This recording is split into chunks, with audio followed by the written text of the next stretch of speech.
Umi, Abah mau ngobrol sama Mas ini. Umi tolong jagain dulu istrinya. Dan kalau bangun, tolong panggil Abah.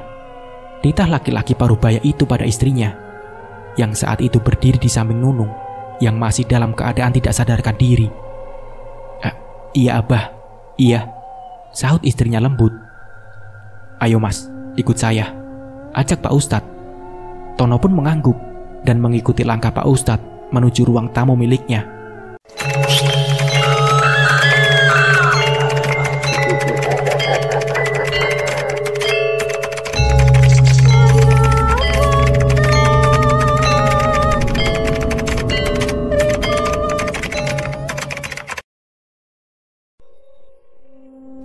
Ruangan itu terlihat sederhana, tapi tertata begitu apik.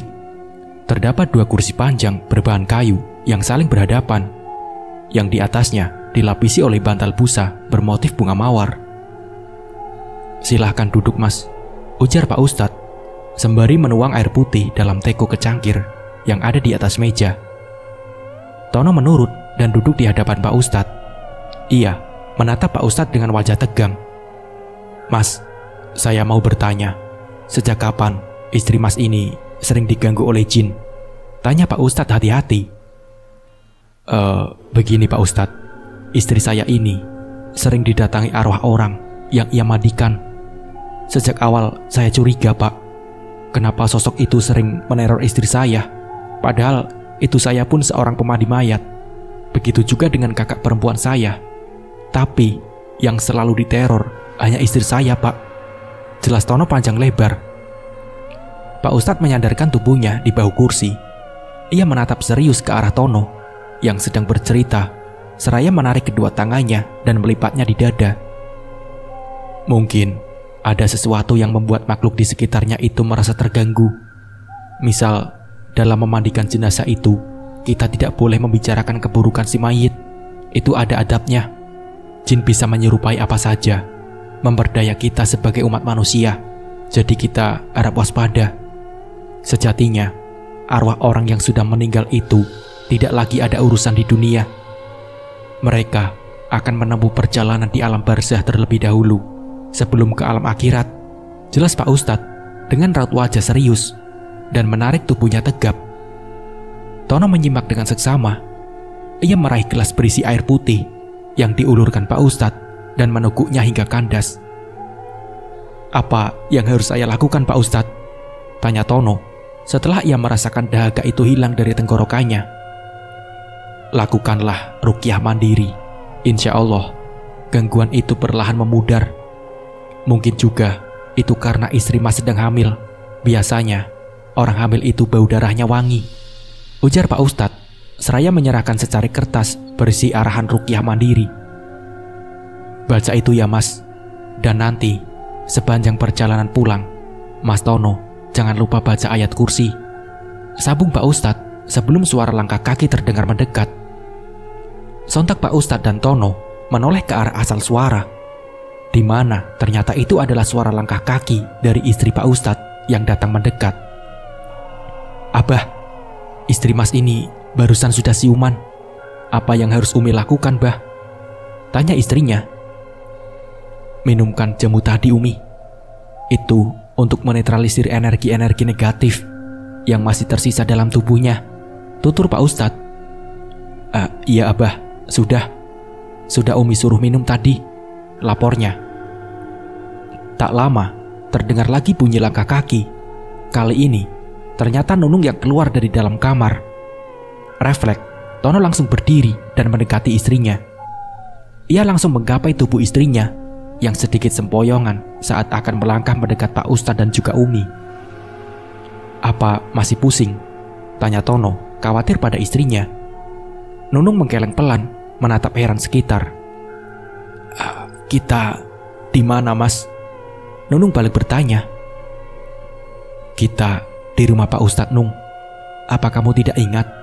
Jelas Tono. Matanya tak henti menatap istrinya dengan was-was. Nunung menanggapi dengan kelengan. Ia memang benar-benar tidak ingat apa yang terjadi padanya setelah ia merasakan kuduknya berat. Sudah, itu tidak apa-apa. biasa terjadi pada orang yang mengalami kerasukan. Malam ini, Mas menginap saja di kamar itu. Saya lihat istrinya terlihat lelah dan lemah, apalagi sedang mengandung. Takutnya nanti kenapa-napa di jalan, usul Pak Ustadz. Mendengar ucapan Pak Ustadz, Nunung langsung mengernyitkan dahinya. Memang, siapa yang mengandung, Mas? Nunung bertanya pada suaminya. Ya kamu, Nung. Kamu lagi hamil. Makanya dari kamu mandiin mayat, tempo hari kamu sering digangguin, ucap Tono kepada istrinya. Mendengar ucapan suaminya, Nunung langsung melesatkan pandangan ke arah Pak Ustadz. Lalu, bagaimana Pak Ustadz? Apa saya tidak boleh lagi memandikan mayit? Mengingat fardu kifayah itu hanya orang-orang terpilihlah yang mau melakukannya. Sedangkan di kampung kami, tidak ada yang mau melakukannya selain ibu mertua saya sudah rentah dan kakak ipar. Saya jadi bingung Pak Ustadz. Di satu sisi, saya memikirkan kandungan saya, tapi di sisi lainnya, tidak tega membiarkan mertua saya melakukan pekerjaan itu. Apalagi, katanya ia ingin pensiun karena tubuhnya sudah tidak kuat lagi, papar Nunung dengan wajah bingung. Pak Ustadz yang mendengarkannya dengan seksama, sama halnya dengan Tono yang juga tampak serius menyimak. Ia pun bingung harus berbuat apa, karena di satu sisi ia membenarkan ucapan Nunung barusan. Sebenarnya, tidak mengapa jika Ibu Nunung mau melakukan pekerjaan itu malah sangat bagus. Tapi saran saya, Ibu Nunung harus bisa memilah dan jangan terlalu larut juga ikut campur, karena sejatinya arwah manusia itu kalau sudah meninggal akan berada di alam barzah dan tidak ada lagi di dunia kita. Pak Ustadz menjelaskan secara gamblang. Jadi, apa saya masih boleh memandikan mayit dengan keadaan saya yang sedang hamil ini, Pak Ustadz? Apa nanti makhluk-makhluk itu masih akan mengganggu saya dan janin yang sedang saya kandung ini? Tanya Nunung bertubi-tubi. Boleh, tidak masalah. Sejatinya, jin itu memang berusaha untuk menyesatkan manusia, terlebih kepada Ibu Nunung yang berniat baik dan ingin menjadi pemandi jenazah. Tentu makhluk itu akan berusaha keras untuk membuat Ibu Nunung takut. Sekarang tinggal Ibu Nunung sendiri. Apa Ibu Nunung kuat atau tidak? Timbal Pak Ustadz. Insya Allah saya siap Pak Ustadz. Sepertinya menjadi pemandi jenazah sudah menjadi panggilan bagi saya. Saya tidak ingin membuang kesempatan ini Pak Ustadz, sebagai bekal saya untuk di akhirat kelak, jawab Nunung dengan tegas dan lugas. Baiklah Ibu Nunung, kalau begitu simak ucapan saya dengan sebaik-baiknya. Jika ibu diganggu jin, maka lakukan perkuat iman. Kekuatan jin korin itu akan melemah selaras dengan kekuatan iman seseorang. Semakin kuat iman, semakin lemah jin korin. Menjadi muslim yang taat karena Allah Subhanahu wa Ta'ala akan menolong hamba-hambanya yang taat. Jangan lupa perbanyak zikir, membasahi lidah dengan perbanyak zikir kepada Allah, dan memohon perlindungan Allah dari gangguan jin korin yang memang bertugas menyesatkan manusia, papar Pak Ustadz dengan jelas. Nunung dan Tono mendengarkan dengan seksama. Tapi begitu Pak Ustadz menyelesaikan ucapannya, Nunung tidak bisa menahan rasa penasaran, dan saat itu berada di dalam batinnya. Maaf Pak Ustadz, saya mau bertanya. Dari tadi Pak Ustadz selalu mengatakan jin korin. Apa sebenarnya jin korin itu Pak Ustadz? Tanya Nunung. Pak Ustadz pun mengangguk. Sebelum akhirnya ia menjawab pertanyaan Nunung barusan. Jin korin adalah makhluk gaib ciptaan Allah yang diberikan tugas untuk mendampingi kehidupan manusia. Ia bertugas untuk menyesatkan dan menjerumuskan manusia dalam hal perbuatan yang tidak baik. Jin korin itu memang menampakkan dirinya dalam berbagai wujud, misalnya makhluk halus seperti hantu. Setelah manusia meninggal, jin korin akan tertinggal dengan memori kuat tentang tuanya. Mereka bisa mengaktifkan 4 dari 5 indera manusia yang berasal dari mata, hidung, telinga, dan mulut. Karenanya, jin korin dapat melihat, mendengar, mencium bau, serta berbicara. Jin korin seperti inilah yang seringkali disalahartikan sebagai arwah gentayangan, ucap Pak Ustadz. Nunung dan Tono manggut-manggut mendengarkan penuturan Pak Ustadz yang begitu jelas dan gampang dicerna. Kalau begitu Pak Ustadz, jadi tidak masalah jika istri saya masih kekeh untuk menjadi pemandi mayit, sela Tono. Sebenarnya tidak masalah Pak, asal Bu Nunung mengikuti apa barusan yang saya ucapkan. Percayalah, semakin Bu Nunung kuat, semakin lemah makhluk yang ingin mengganggu dirinya, jawab orang tua berbaji itu. Hari sudah larut, silahkan Bapak Tono dan Ibu Nunung istirahat di kamarnya yang sudah kami persiapkan. Tapi sebelum itu, izinkan kami untuk menawarkan Bapak dan Ibu makan seadanya di rumah kami. Memang sederhana, tapi kami harap bisa mengganjal lapar Ibu dan Bapak untuk sementara, ujar istri Pak Ustadz. Tapi Pak Ustadz, jangan sungkan-sungkan Pak Tono. Ayo. Pak Ustadz beranjak dari duduknya. Dengan perasaan sungkan, akhirnya Tono menerima ajakan Pak Ustadz, karena memang dari tadi perutnya keroncongan. Ia meraih tangan Nunung dan wanita itu mengikuti langkah kaki suaminya menuju ke arah dapur bersama Pak Ustadz dan juga istrinya. Mereka makan dengan hikmat dan penuh rasa syukur. Meski jamuan yang disiapkan Pak Ustadz terkesan sederhana, hanya lauk tempe goreng dan tumis terong pedas, tapi rasanya begitu nikmat. Selesai menyantap makanan, mereka bercengkerama beberapa saat sebelum akhirnya masuk ke dalam kamar dan beristirahat.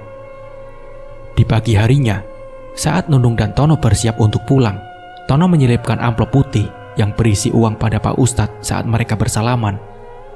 Awalnya Pak Ustadz hendak menolak, tapi Tono lemah lembut meyakinkan Pak Ustadz bahwa itu bukanlah bayaran, melainkan ucapan terima kasih karena telah menerima kehadiran dirinya dan istrinya, serta membantu menyelesaikan permasalahan yang saat ini sedang menimpa keluarga mereka. Nunung dan Tono pulang dengan hati yang puas. Mereka kembali melewati perjalanan yang sama ketika mereka datang ke rumah Pak Ustadz. Sepanjang perjalanan, Tono tak henti mengucapkan doa-doa yang ia hafal hingga kendaraan roda 2 itu terparkir di depan rumahnya. Tentu saja, kepulangan Tono dan Nunung itu disambut hangat dan rasa was-was oleh sang ibu dan kakak perempuan Tono. Berbagai pertanyaan terlontar dari mulut keriputnya.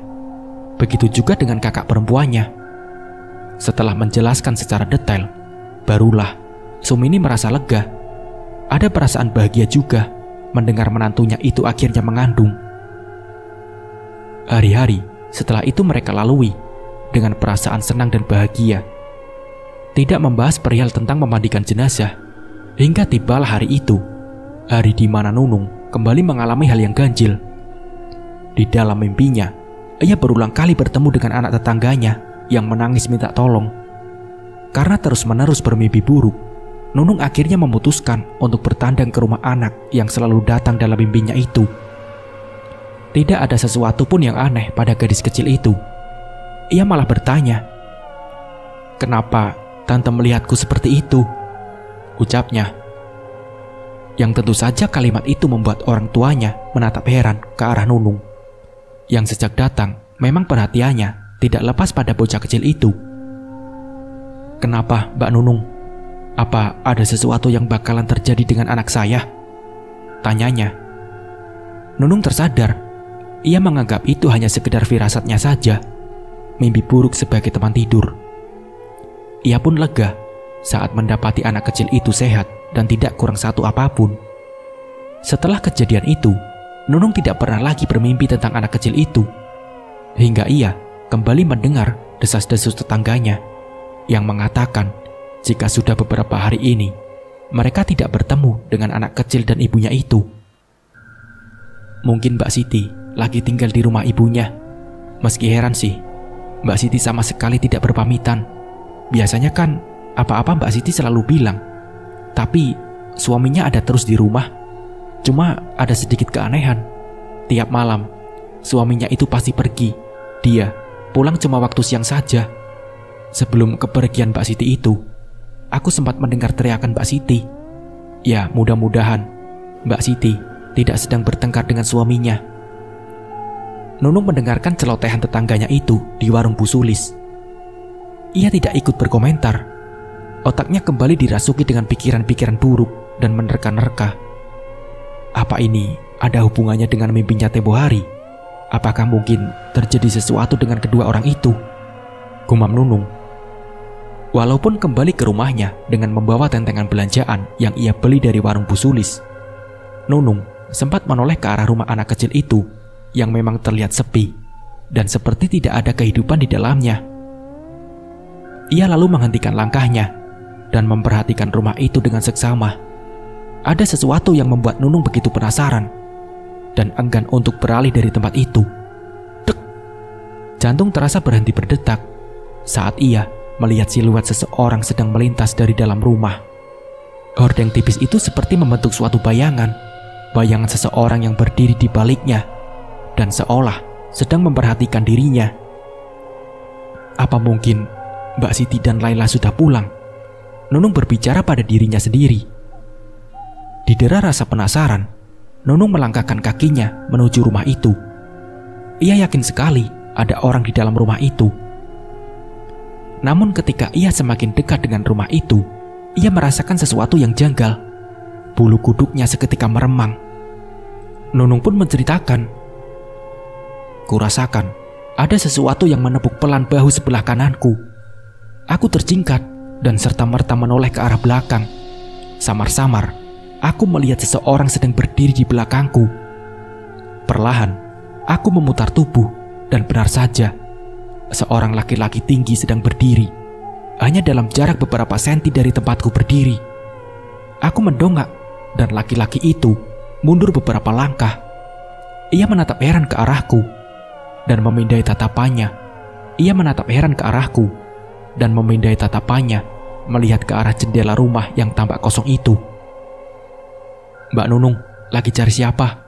Kan rumah ini kosong, ucapnya saat ia kembali menatap ke arahku. Kosong? Bukannya Mbak Siti ada di rumah? Pancingku. Setahuku, laki-laki ini adalah teman akrab dari suaminya Mbak Siti. Kata Mas Firman, Mbak Siti kabur dari rumah membawa anaknya, jawab laki-laki bertubuh kurus itu. Aku mengernyitkan dahi, seolah tidak percaya dengan ucapan laki-laki yang biasa dipanggil Mas Sungkring itu. Makasih Mas. Memang kapan Mbak Siti kabur? Soalnya kan rumah Mbak Siti ini hanya berjarak beberapa meter dari rumah saya. Jalanan utama juga lewatnya di depan rumah saya. Tapi saya tidak pernah melihat Mbak Siti lewat bersama anaknya, sergahku. Wajah laki-laki itu tampak berubah, seperti tampak ketakutan dari raut matanya. Saya juga gak tahu Mbak, kapan Mbak Sitinya kabur. Yang jelas rumah ini itu kosong, karena Mas Firman juga pulang ke rumah ibunya, ucapnya. Entah kenapa, aku tidak puas dengan jawaban laki-laki di hadapanku ini. Aku kembali memutar tubuh dan memperhatikan jendela dengan seksama. Aku sangat yakin di dalam tadi ada orang. Namun saat aku akan melangkah mendekati jendela, Mas Cungkring tiba-tiba langsung berucap, "Sudahlah Mbak, gak ada orang di dalam. Kalau gak percaya, Mbak lihat saja di depan itu. Mbak lihat saja di depan, itu pintunya digembok, juga di belakang," ucapnya. Aku menyurutkan langkahku untuk menatap ke jendela. Tapi karena didera rasa penasaran, aku pun bergegas ke arah depan. Benar saja, pintu itu digembok. Pun ketika aku melangkah ke arah belakang, gembok juga sudah tergantung di sana. Benar kan, pintu itu digembok? Aku itu gak bohong loh Mbak, ketus Mas Cungkring. Aku melihat ke arahnya, senyum sinis ia sunggingkan. Entah apa maksud senyumannya itu, seperti menyiratkan sesuatu. Tapi, aku yakin kok Mas, tadi benar-benar ada orang di dalam rumah.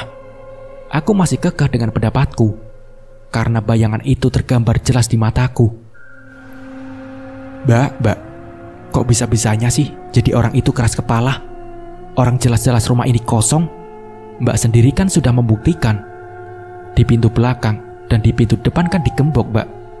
Mungkin itu cuma halusinasi Mbak saja, ucapnya. Dek, aku pun terdiam dan mulai berpikir ulang. Apa benar yang dikatakan laki-laki ini, kalau aku sebenarnya sedang halusinasi? Ya udah, kalau Mbak gak percaya, Mbak tungguin saja rumah ini sampai malam. laki-laki itu menatapku jengah.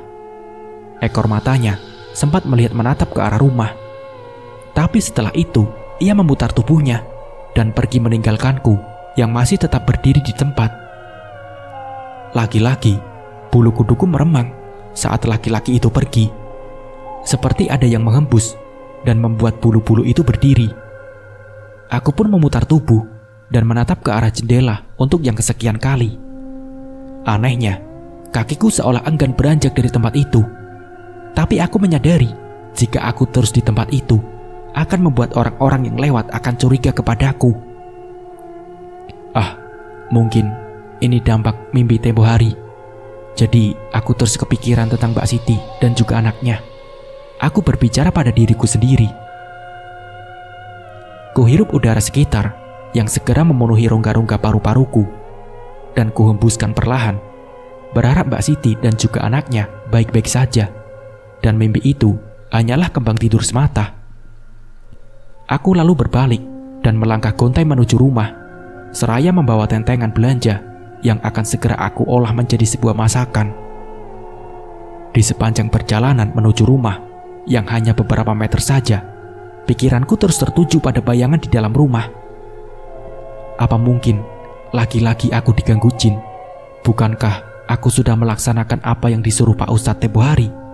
Apa mungkin aku yang kurang khusyuk dalam beribadah? Gumamku.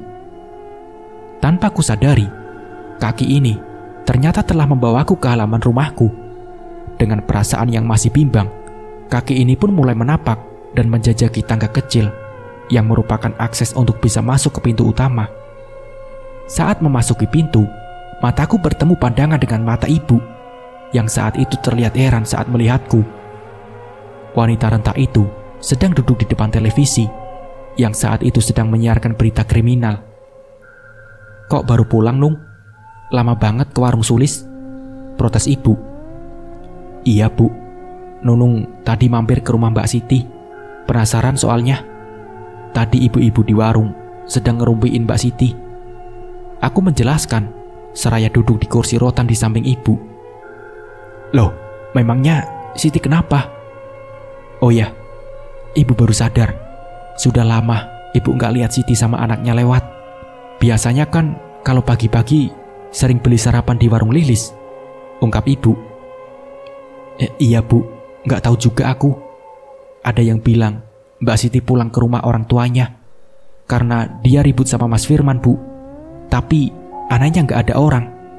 Gosip itu hanya dari mulut ke mulut saja, Bu," paparku yang membuat ibu tercenung. "Ya sudah, Nung. Udah siang. Cepat masak untuk suamimu. Nanti waktu Tono pulang, masakan belum selesai," potong ibu, seraya kembali menatap ke arah televisi. Aku hanya mengangguk dan kemudian mengangkat tubuhku dari kursi di sebelah ibu.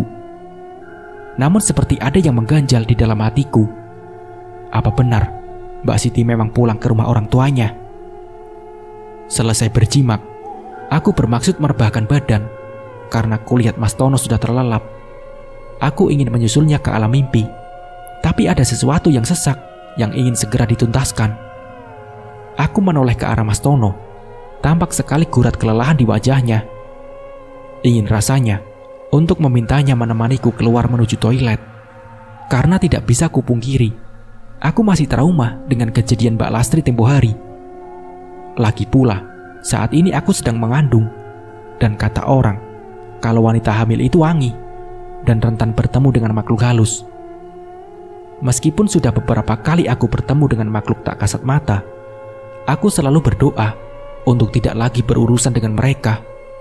Karena selain wujud mereka yang menyeramkan, dampak dari kerasukan itu membuat tubuhku menjadi sangat lelah dan sakit-sakitan. Namun melihat wajah lelah itu, aku jadi tidak tega. Lagi pula, sudah beberapa hari ini, aku tidak pernah melihat makhluk-makhluk mengerikan lagi.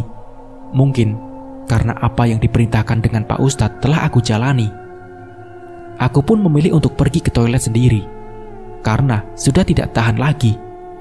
Aku lalu menggerakkan kakiku ke bibir ranjang dan menurunkannya perlahan.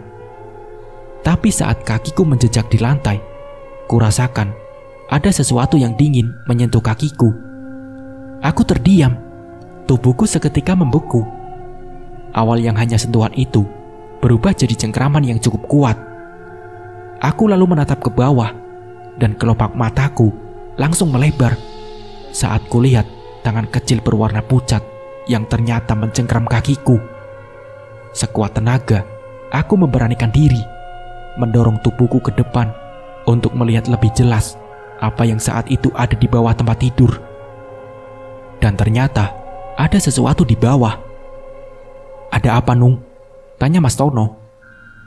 Mas Tono yang saat itu sedang tertidur pulas langsung terbangun dan terduduk saat mendengar suara teriakan istrinya yang begitu besar. Tubuh Nunung gemetar saat melihat penampakan yang sangat mengerikan di bawah tempat tidurnya.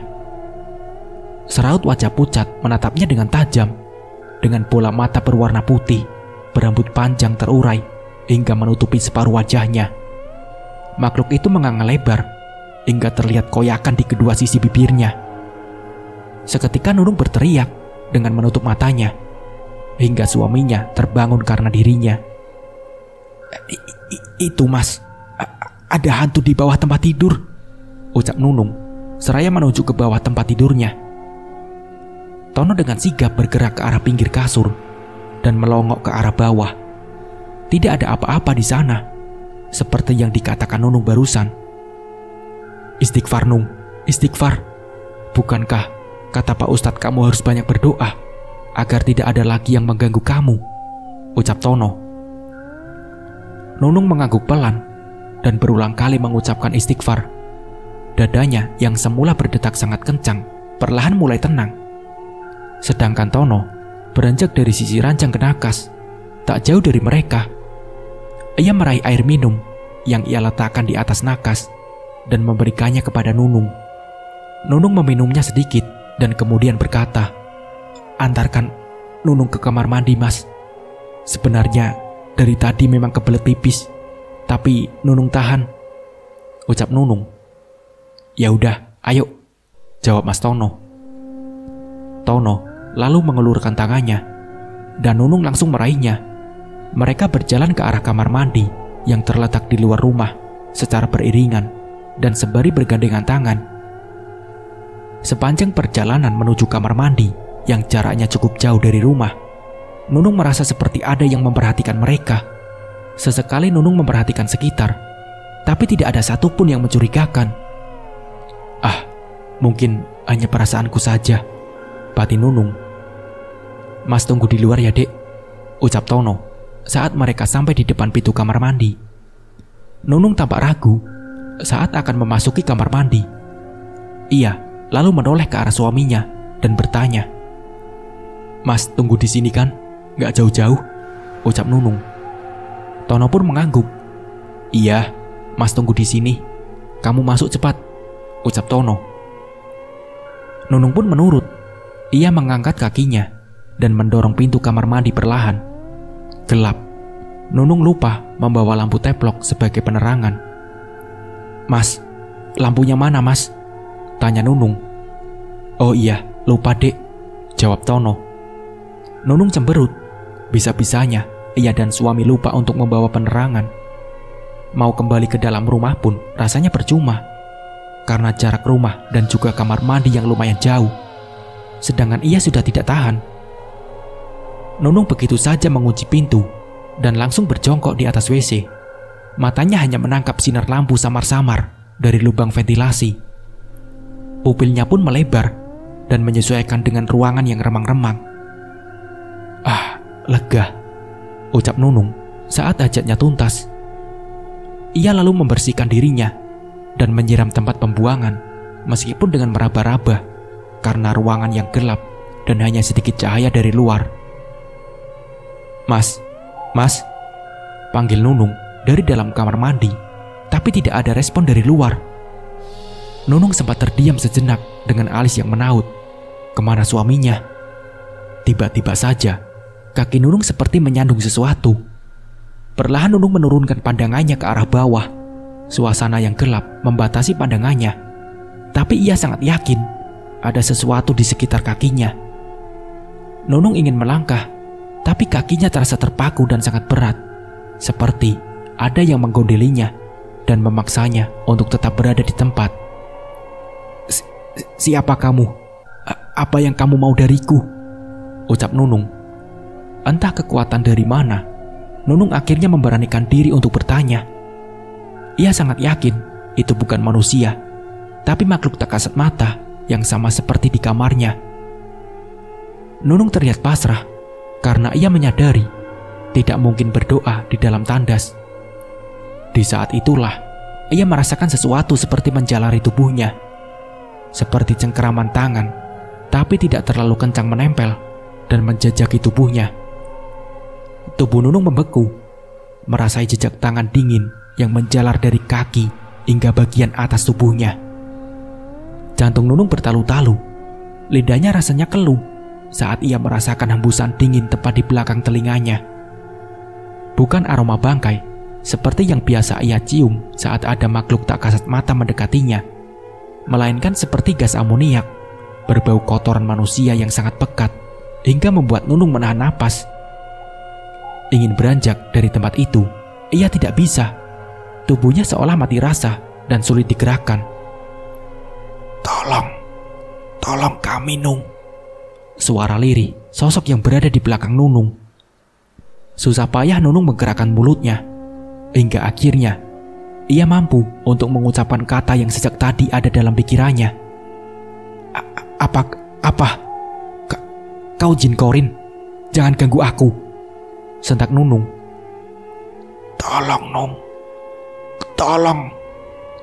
Suara bersaut-sautan itu membuat wajah Nunung semakin pias.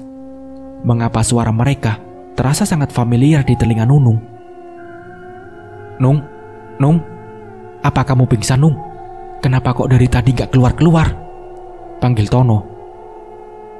Tubuh Nunung yang semula kaku seketika bisa digerakkan saat mendengar suara ketukan di luar. Aroma busuk pun menghilang, dan juga suara meminta tolong pun tidak lagi terdengar. Dengan tubuh yang masih gemetar, Nunung perlahan membuka kunci dan keluar dari kamar mandi. Kamu gak apa-apa kan, Nung? Lama banget dari kamar mandi. Wajahmu kok juga pucat sih? Ucap Tono khawatir. Tono yang terlihat sangat khawatir langsung menyentuh pipi istrinya. Nunung terlihat bingung, tapi kemudian Nunung memutuskan untuk tidak membicarakan apa yang barusan saja terjadi pada dirinya. Gak apa-apa, Mas.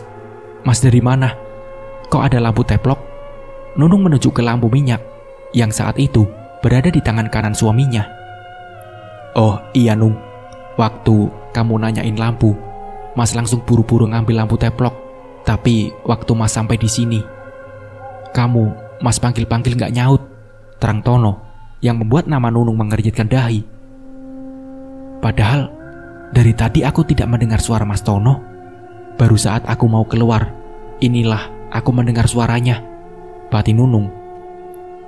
Akan tetapi, Nunung tidak ingin menambah beban pikirannya. Ia lalu mengajak suaminya untuk kembali masuk ke dalam rumah. Meski Nunung tidak melihat dengan jelas makhluk apa yang saat itu sedang menerornya, tapi saat ia mendengar suara, pikirannya langsung tertuju pada tetangganya itu.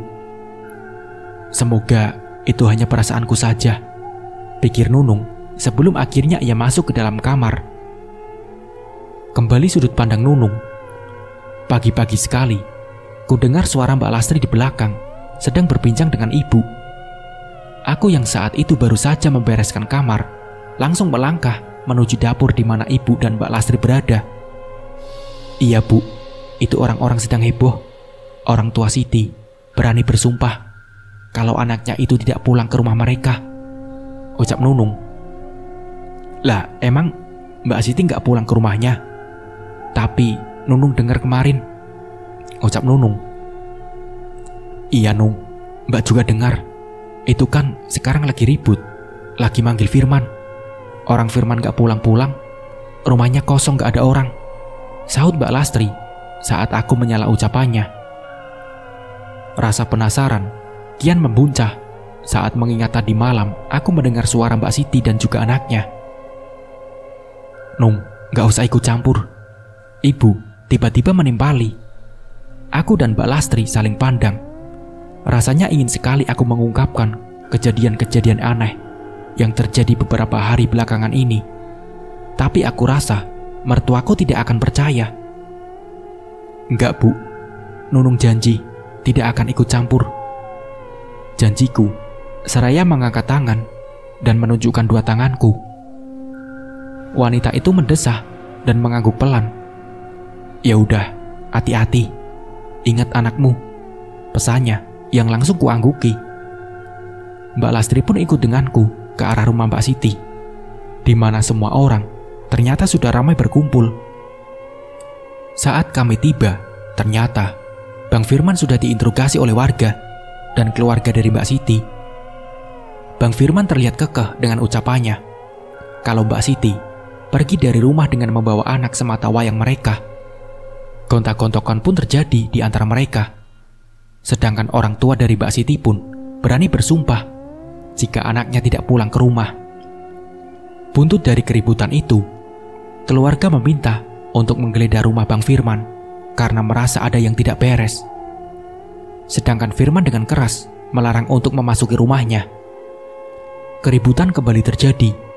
Aku hanya melihat dari kejauhan saat Bang Firman akhirnya menyerah dan dengan terpaksa membuka gembok di pintu depan. Rumah sederhana itu kemudian digeledah. Hanya beberapa orang yang diperbolehkan masuk, sedang warga yang tidak berkepentingan, termasuk aku, hanya melihat dari luar saja. Baru saja orang-orang itu masuk, tiba-tiba terdengar suara teriakan yang membuat orang-orang panik.